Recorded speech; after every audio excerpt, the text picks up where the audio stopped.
Hi, my name is Adam Cmejla, and my unexpected hobby is anything and everything related to general aviation. Welcome to Unexpected Hobbies of Financial Advisors, the podcast where we interview fellow financial advisors about their pursuits and pastimes beyond their professional persona, some of which may be surprising to their colleagues and clients. We're interested in what makes them tick and how their unexpected hobbies might or might not relate to their everyday lives. Here's our discussion with this week's guest.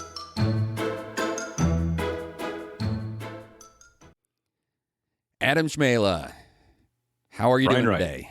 Living the dream, my friend. Good to be here. Welcome to the Unexpected Hobbies of Financial Advisors podcast.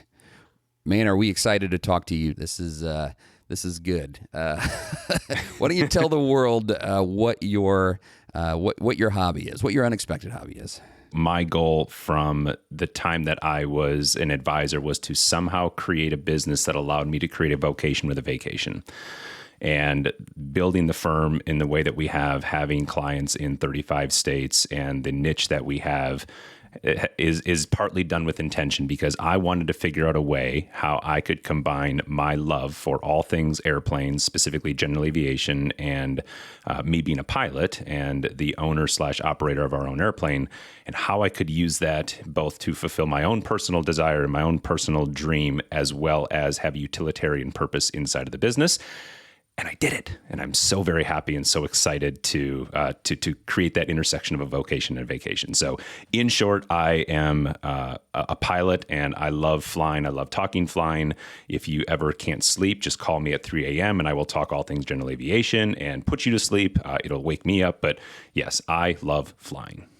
And is that that vocation with a vacation? Is that something that hooked you when you were a junior in college, or is this when you were 8 years old? How far back does this go?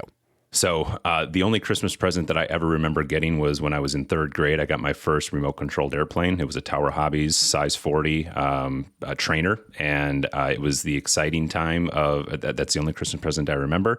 And I built it in the weekend, and then proceeded on the second flight to learn what crosswinds are, and the fact that when you take off on a crosswind, if you don't correct for that crosswind, which is a wind blowing across the runway, that the wind will push your airplane off center line. And if there are soccer nets adjacent to what you used as your runway, which was a soccer field, you will clip the left wing. So I had the most memorable, in a positive way as well as negative way, in the span of about 5 days as a third grader. And so, yes, general aviation, flying in general, has been something that I have wanted to do and something that I have loved to do. And that was the first memory. I did my first discovery flight when I was in 7th grade. I did a couple of other flights throughout high school, but I didn't start flying myself and taking lessons until 2019, because this little thing called life sometimes gets in the way, and a business and a family and finances, personal, right? All of that can create either headwinds or tailwinds in that plan. Did you ever, when you were younger, was this a career? Like, were you like at third grade, like, I'm going to be a pilot. I'm going to be a pilot. Like, was that at one point a goal of yours to like make this as a full-time profession? Potentially. So I was born in 82. So I grew up when the first Top Gun was released. And so I don't have this memory, but I have the pictures to prove that my dad took an old snowmobile helmet, grew up in Wisconsin, and taped a little square on the helmet, which acted as my heads-up display. So I would run around the house with my snowmobile helmet on, with a little square taped on the visor, and shoot and dogfight with the dog or anybody else that would get in my heads-up display in my HUD. So I did have the idea of leaning into military aviation. I went through the Air Force kind of due diligence process. Of course, Top Gun being a naval aviator, went through that process as well. I didn't have perfect vision, and I had a broken leg in high school that kind of derailed not only that plan, but a lot of life plans. And so I started going down that path, but never truly, I never executed on that. And being truthfully honest, that is one of, I don't want to call it a regret, but it's something that I probably think of more often than not, of what would have happened if I actually would have not broken my leg, not kind of fallen off of center of the path that I was on in life, a little detour in life, let's call it. And I wonder if I would have actually followed through with that and what my life would have looked like. in a very slightly different universe, you and I could have been deployed together, because I went through the Air Force Academy Did you really? as well, and decided to. I was already dating my wife at that point. I thought I'd rather go to Purdue and get married than go to Colorado Springs and do that. Yeah, that's what might have been. That would have been a wildly different life for sure. So we got this the immediate follow-up question, which sometimes I think probably the best answer for this from some people is I don't know, but I'm guessing from you it'll be, not to put you on the spot, relatively clear. What have you learned in your hobby that's been applicable to your daily grind? It sounds like from the very get-go that you wanted there to be a relationship between your profession and your hobby. Yeah, I mean, from a utilitarian aspect, as much as I love flying, it means more, it matters more in my mind and for me to attach a mission to that. So could I have an airplane and just go poke holes in the sky and burn some 100 low lead avgas? Yeah, I can, but it'd be much better if I could attach a utilitarian use to that and bonus points if there is a legal and compliant business use for that airplane in said business. Great, let me try and find that intersection of that. So I use the airplane in multiple different ways, both for professional work for the businesses that I own and operate. I do some charity work as well, which if we want to dive into that, we can talk about that. And then certainly personal use as well. Like my best free day, to quote Strategic Coach, right? My best free day is flying the airplane somewhere to go play golf at a golf course that I've never golfed before, because I love golf and I love flying. So that is like a platinum free day for me. Oh, well, yeah, then definitely go. Yeah, what's the charity connection? So I'm involved in an organization called LifeLine Pilots. So it's a nationwide organization. Other people will know, or it has different branding. Angel Flight is another moniker that it goes, or another brand name that it goes under. But basically, it's this organization of pilots that will volunteer their time, their expertise, their airplanes to fly patients that need medical care that either can't afford commercial transportation, or because they're immunocompromised, they can't fly, or they choose not to fly. They don't want to fly commercially and be exposed to that. So I've flown patients that are, I've had one very impactful flight flying a terminal patient that was going home from Rhode Island to his family in Minnesota, who was estimated to have 2 weeks to live because he had terminal cancer. So it was a very surreal experience to have him sitting right seat, just looking out over the earth, knowing that he probably wasn't going to be with us in about a week. So it really puts into context this idea that the future is not guaranteed. The past is in the past. That's why they call today a present. Cheesy phrase alert, but it does mean something when you have that experience. So that's the charity angle, or the mission that I fulfill. If I'm going to go poke holes in the sky, I'm going to figure out a way to first and foremost try and help someone or have some mission attached to it. And that wasn't just a COVID specific era thing. That's going to continue in an ongoing way. Yeah, people always need to get I don't know places. how long Lifeline's been in operation for a long time. Let's just call that. Yeah, much before COVID. Yeah. So if you've been doing this 5 years, that's probably one of the more special and significant memories. Limiting it to the professional realm of where you're flying for work, or I guess for family, what would be a single clear moment that you're going to take all the way to your dying day of doing this hobby? So it's a time machine. It's not a DeLorean, and it doesn't require 1.21 gigawatts to operate, but it's a time machine in the sense that, so one of the things that has come from the niche that we work with, which are optometric private practice owners nationwide whose practices are doing at least $1 million in top line revenue, is we've really become surgical in the business side of optometry and what drives that business. And because of that, it has opened up speaking opportunities for me in the optometry profession. So I will get asked by various state associations to come and present on practice management. It's continuing education approved, so doctors get credit for it. And I had Nebraska ask me if I would come to Lincoln, Nebraska one day and do 2 hours of CE. And as you might imagine, there are no direct flights from Indianapolis to Lincoln, Nebraska. And so it was going to require, if I would have had to fly commercially, it would have required, I don't remember, I think I could have done it in a day, but it would have been like a 5 a.m. departure out of Indy to get to Chicago to then I get the girls off. We have 2 girls, ages 10 and 6. So I'm able to be home. I fly to Lincoln, Nebraska. I have a car pick me up. I do my 2 hours of presentation. I get taken back to the airport and I'm home for dinner. that's and derivatives of that have happened throughout the years that I've been flying. Like I said, since 2019, I fly about 200 hours per year, so I'm just over 800 hours of total time. And there have been multiple examples of that in being able to put myself basically anywhere on the east side of the Rockies, all the way through basically anywhere east of the Rockies on a moment's notice. How far can you get without having to refuel? I have gone to Orlando, from Indianapolis to Orlando nonstop. I joke with people that my tanks will need emptying before the planes will need filling. And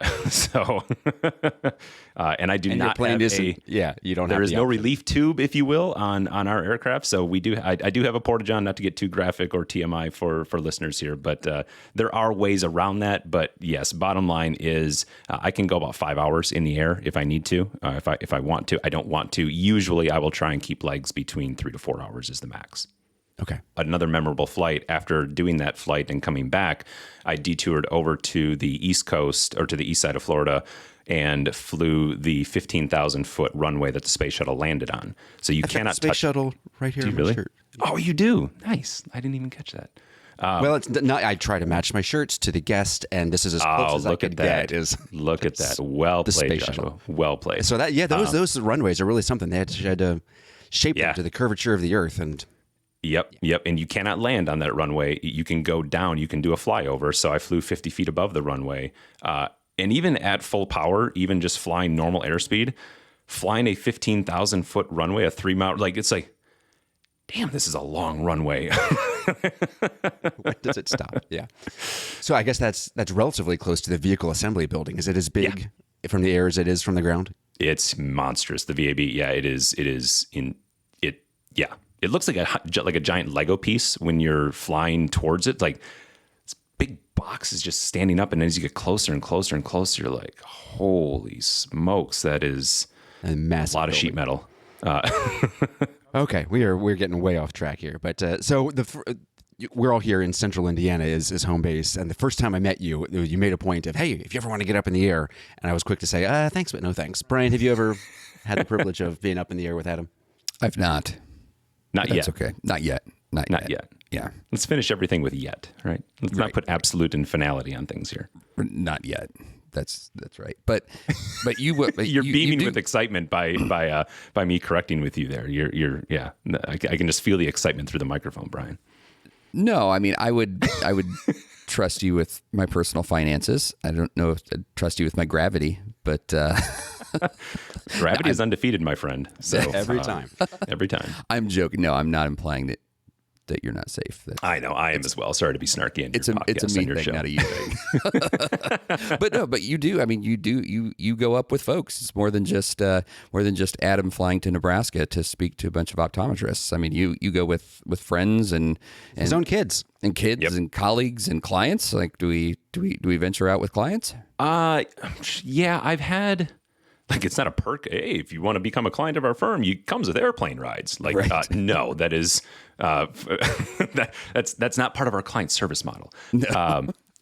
I'm trying to think of. Yes, I don't remember. I'm sure there are examples of by chance. Well, actually, I know that there have been optometry clients where we have been going to the same continuing education workshop. Great, hop along.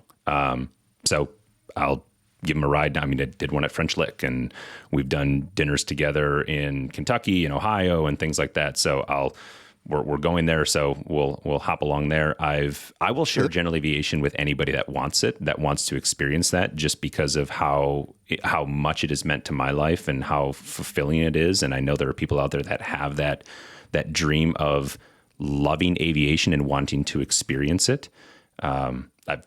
Family has taken trips all over.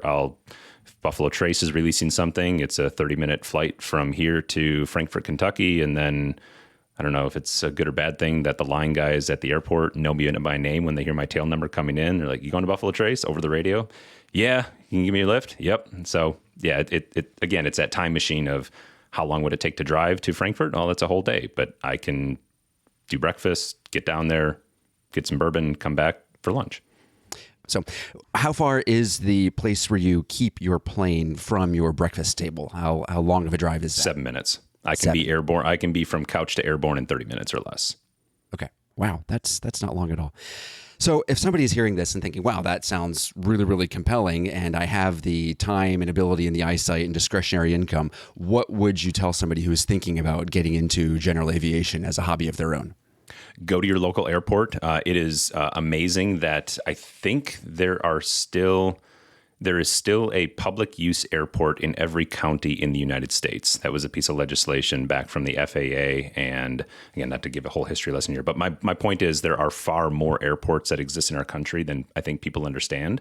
So if you have that, start there. Again, I am not an anomaly. All you have to do is just how will you know how will you know someone is a pilot? Just spend 5 minutes with them. They'll figure out a way to tell you.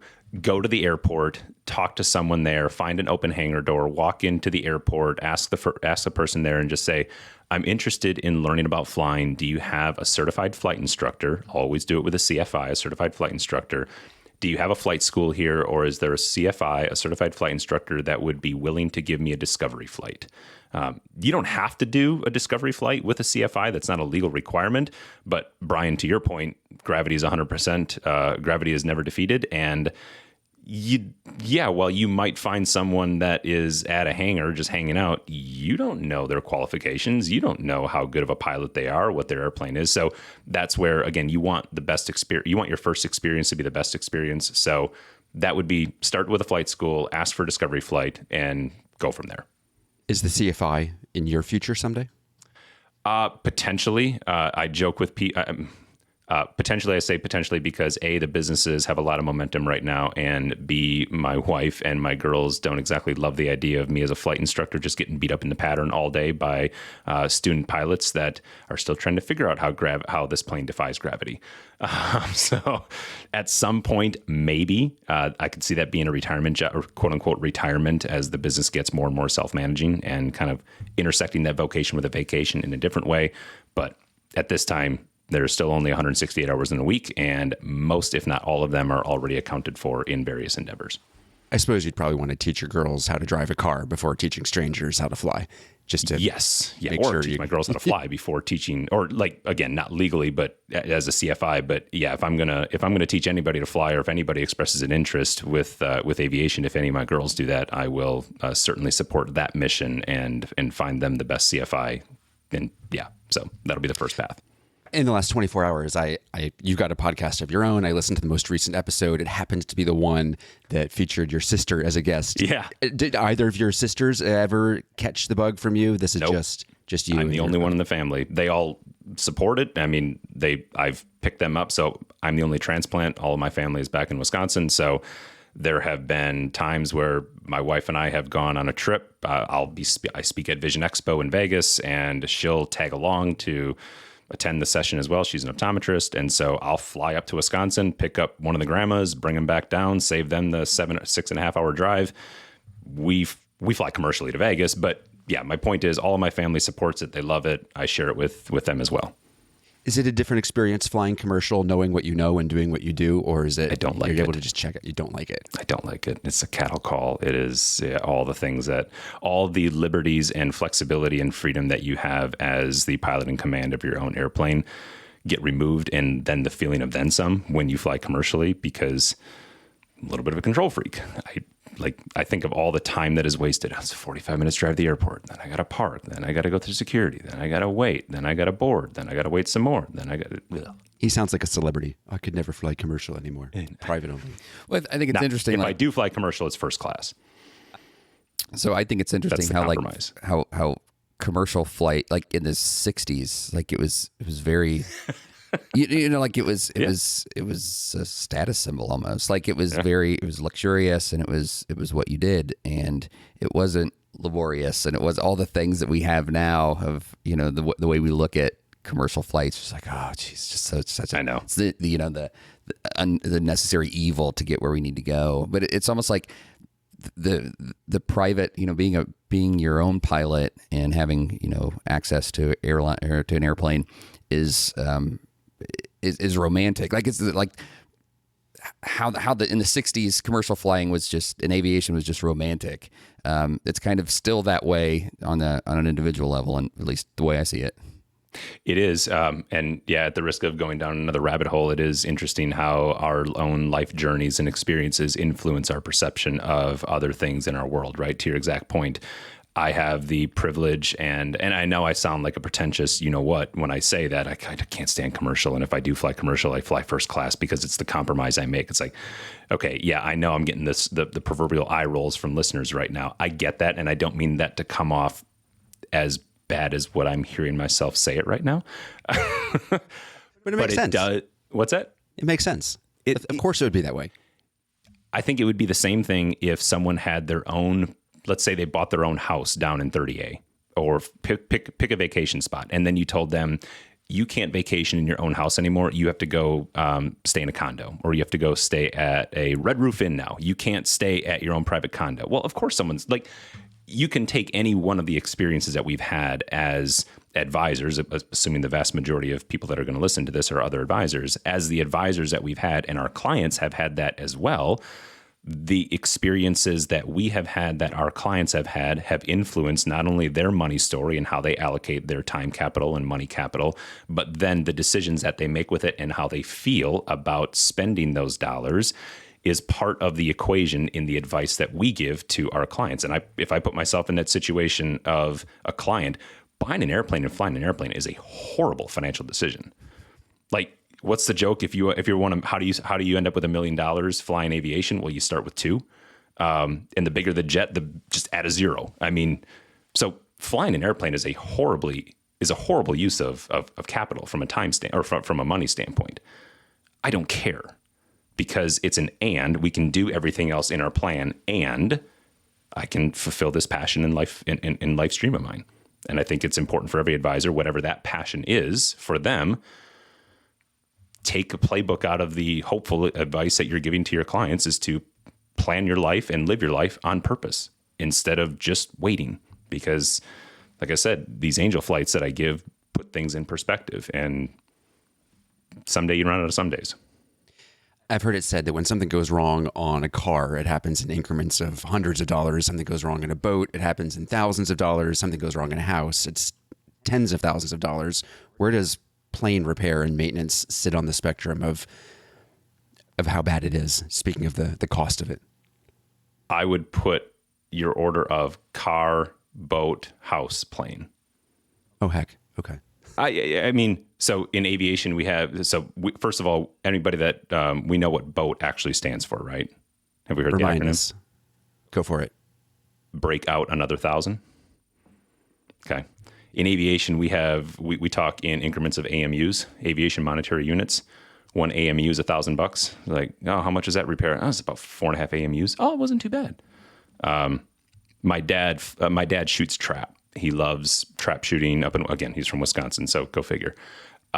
And he spent a lot of money on a Kohler gun. It was custom made for him. It's an over-under. Again, he would be able to tell you. My version of aviation is trap shooting to him. So he would just go nuts. And he, like, this gun is his baby to him. And he spent a lot of money on it. And he's like, so I was flying him back one time, and we got to the hangar. He's like, somewhere we're talking about the gun. He's like, so just out of curiosity, what on your plane would be equal to our gun, to my gun? And I pointed to the prop. It's a three blade prop. He's like, really? I said, oh no, not the whole prop, just one blade. Then kind of had to lift his jaw up off the hangar floor. So yeah, it's an expensive hobby. Expensive implies no value. So I would say it is, I don't know how to phrase that differently. Yeah, it's expensive. Let's just go with that. Sure. Have you found that, working with optometrists is a great niche, but are you finding that you're attracting optometrists who are also pilots? Or on the flip side, how many because of your passion for aviation, how many do you think those conversations around buying an aircraft come up more relative to other optometrist niche planners who aren't pilots? I have been surprised at how many people have reached out. And when I say surprised, I would say probably maybe a dozen ODs have reached out, not because they're interested in working with me, but they're like, I was listening to your podcast and I heard you, I just, again, I don't make it a point, but sometimes it comes up in conversation. So I found out you were a pilot. Hey, I'm looking at flying, or hey, I have I have a location here and I have a location here. Do you think that I could buy an airplane through my practice? I'm like, whoa. Hey, I mean, we give tax advice in the course of our work that we do with ODs. I hire my own aviation tax consultants to do the structure and everything in my own businesses. So here's a referral. Go talk to my guy, KJ, and he will set you up and make sure that it is like, so we'll get that. I have had ODs where I have had, again, without getting into the details, we've shared flights together. I've created a little mini series on YouTube called Flights and Insights. So I'll hook up a couple of GoPros. I'll hook up my recorder. So we'll record a conversation. We'll I'll do 3 questions and each little mini dialogue. So Flights and Insights with various ODs. If we just happen to be in the air together, Dr. Chris Wolf, who is in Nebraska, who runs his own podcast, iCode Media. He's a pilot. I've got a client, Dr. Andy Yarian in Connorsville. He's a pilot. I recorded at his airport, and he's shared that he is a client of the firm. So I'm not breaking confidentiality rules for those of you losing your mind right now. Like, yeah, there's a lot of it. It's surprising at how many people how many ODs have this hidden passion. I was making a note here. Hey, 26 minutes in, Adam said a client's name. We're going to edit that out. No. In the podcast, Andy up. said, I work with your firm, et cetera. He shared it. I didn't do that. So yes, it's okay. Good. But I appreciate you looking out. Who would this, what sort of person, just assuming that the time was there and the financial wherewithal was there, who would not make for a good private pilot, general aviation? Who should just not be thinking about this? Someone that thinks that they are, someone that's not, you still have to be humble. Like there's you have to have confidence, you have to have competency, but you still have to remain humble. And you still have to respect the process, understand the checklists, know the limits of the airplane that you're flying, your limits as a pilot, the legal limits of operating that. So yeah, the FAA has they've done a whole due diligence, if you will, on the personality traits of pilots that get themselves in trouble. So there is a whole checklist out there of people that are anti-authority, people that are overconfident and arrogant. Like there's a whole personality profile that someone could truly take a self-test and say, do I fit any of these boxes?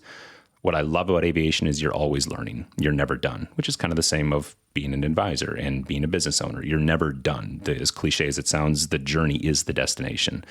I love that aspect of it. And I love that you're always learning. It is a very humbling hobby / passion / activity, but feeds my soul. Yeah, I would think this is a hobby too. As a hobby, is pretty. You're either on board or you're not. Like this to me, like you're not going to dabble. Yeah, like you're not going to convince someone. This is the one that's like on the fence of like, do I want to fly an airplane? Yeah. It's like it's very self-selective, I would think, of the people who do it. Like, it is. I want to do this. I've always wanted to do it since I was, a third grader, exactly. Flying in a soccer field. Right. Yeah, it is. It's not something that you're like, what's the phrase? If you're going to get wet, you might as well go swimming. That's the type of mentality that you have to have if you're going to be embracing this, just because, and again, this is a whole nother discussion, but there's a difference actually between the FAA's legal requirements to be able to fly and what you should do to be proficient. Always, obviously, I hope it's obvious, lean on the latter, always maintain proficiency, always be training, always be learning, challenging yourself in a safe way as a pilot. Yeah, that's not something you're like, oh, let me go get my pilot's license. And then you get it, and a year and a half later, you're like, I think I might go flying again. Like, might not want to do it that way. Not a good plan. Sure. You mentioned earlier that it would be great for somebody to wander over to their local airport if they wanted to learn more. If they wanted to do that without leaving their couch, where would they go online to learn more about this stuff? Oh, that's a good question. AOPA. So the Aircraft Owners and Pilots Association is our national, if you will, it's not a governing body. It's just, it's the collection of hobbyists. So AOPA.org or EAA, it's the Experimental Aircraft Association. EAA.org is another organization that, because again, experimental? Yeah, I as soon as I said that, I'm like, oh, is he going to pick up on it? Yeah, he's going to pick up on it. And that's why I was just getting it. There's a whole nother subset of people that love aviation that not only enjoy flying, or I should say, some people enjoy the building of airplanes more than they enjoy flying. So there is a completely separate legal way to fly, which is flying quote unquote experimental airplanes, ones that people build. I have a client that did that he built three or four airplanes. Vans. Well, there you go, Brian. When you're done with pinball machines, you can move on to... Sign me up. So Vans Aircraft is one of, if not the most popular, quote unquote, kit airplane producers. So they will, much as you would go to like Hobby Lobby and buy like, a model P-51 and it comes in the kit and it's your job to assemble it. Same premise, obviously a few more moving parts in this, in the actual flying of the kit, but you'll have manufacturers, like you're not truly doing ground up. Like you're not going to the junkyard and let me see how I can build a wing out of this scrap metal here. But there is a kit building process and a whole build community out there. And that all falls under the legal umbrella, if you will, of experimental aircraft. They're safe, they're legal, et cetera, et cetera. But again, that would be the EAA. And just Google, I think it's EAA.org. That would be the other area.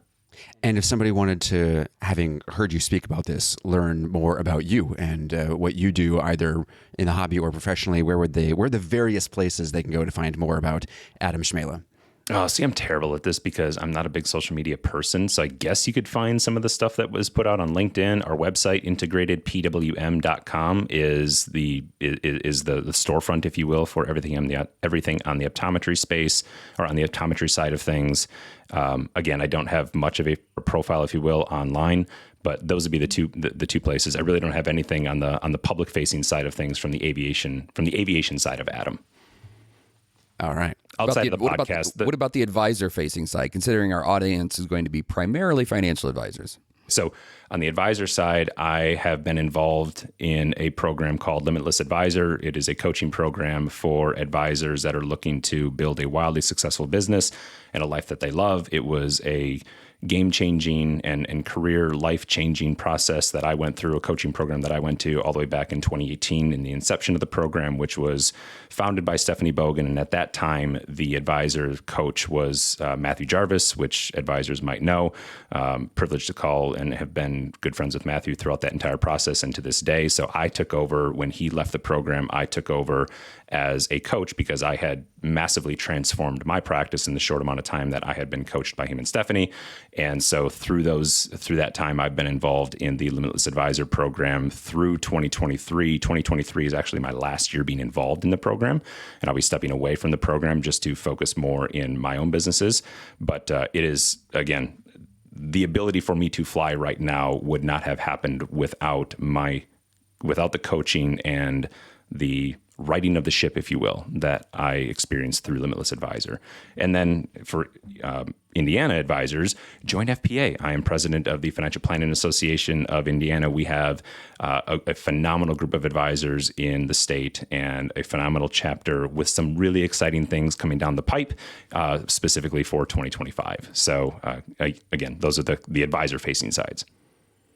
I was advised as a career changer. I was advised to get it plugged into your FPA, find your local FPA, and I guess the Central Indiana, Greater Indiana FPA is the only FPA association I've known, and apparently we are above average when it comes to local chapters. So thank you, Joshua. I appreciate that. And from current president to past president, Brian, appreciate your commitment to the organization as well. Yeah, I like talking with advisors, spending time talking shop. It's a good group. Very good. Well, we learned a lot about aviation, and we learned a lot about your passion for aviation. So we thank you, Adam Cmejla, for coming on and talking to us about your unexpected hobby. We appreciate it. I appreciate it as well. Brevity is still a trait that I am still learning to master, and this episode probably would have been shorter, but I didn't have enough time. So to put a spin on my favorite Mark Twain quote. So, gentlemen, I appreciate both of you. Thank you for having me. Great. Have a great day. Thanks. Appreciate it. Unexpected Hobbies of Financial Advisors is brought to you by Fiduciary CFO, forward-thinking tax and planning solutions for business owners, like RIA firms and their business owner clientele. The opinions of Brian, Joshua, and their guests are for entertainment purposes and should not be construed as legal, tax, financial, or investment advice. You should know better than to take any of this content seriously.